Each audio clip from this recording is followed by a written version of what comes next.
Hello, so today I'm going to show you how to put a password on any application. If you like my background, you can watch another of my tutorial videos. So I'm going to put a link in the description and then you're going to download this password tool. What you want to do is you want to install it. It will ask for your admin password or PIN number. Then next, agree, and this is wherever you want to do the installation basically, so wherever you want to install it. I prefer program file C, so I'll just leave it like that and say next. And then this is going to be the password that you're going to be entering if you want to open an application, so whatever you want to put. And then confirm it. You can do this after you install the application as well, but might as well right now. This is password door. So whenever you want to open the apps that you've actually locked, something like this is going to pop up and you have to basically enter the password if you want to enter the application.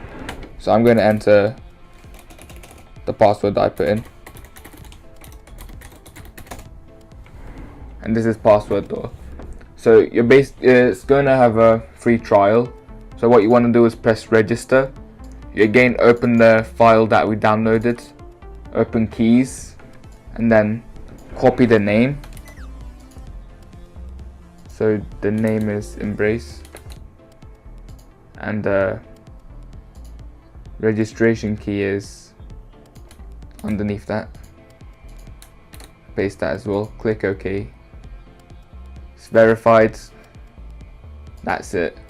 So now what we want to do is whichever applications you want to put protection on for whatever your reasons are, you're going to say protect the program and select it.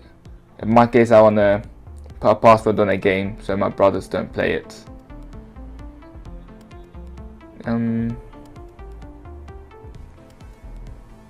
Here we go. Nope. So if the application you want is not here, you just press this, and then search for the app, and then just lock it. So just as a test run, I'm gonna, let's say, put it on, I don't know, GIMP, and then click. There's advanced things, but I wouldn't mess around with those. So just go back and press protect. Okay. Now GIMP 2 is under protection, so if I close password door. Now when I want to open GIMP 2,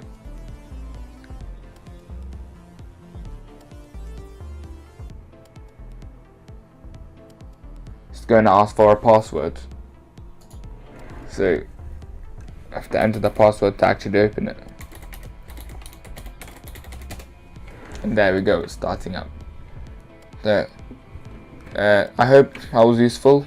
Thank you for watching.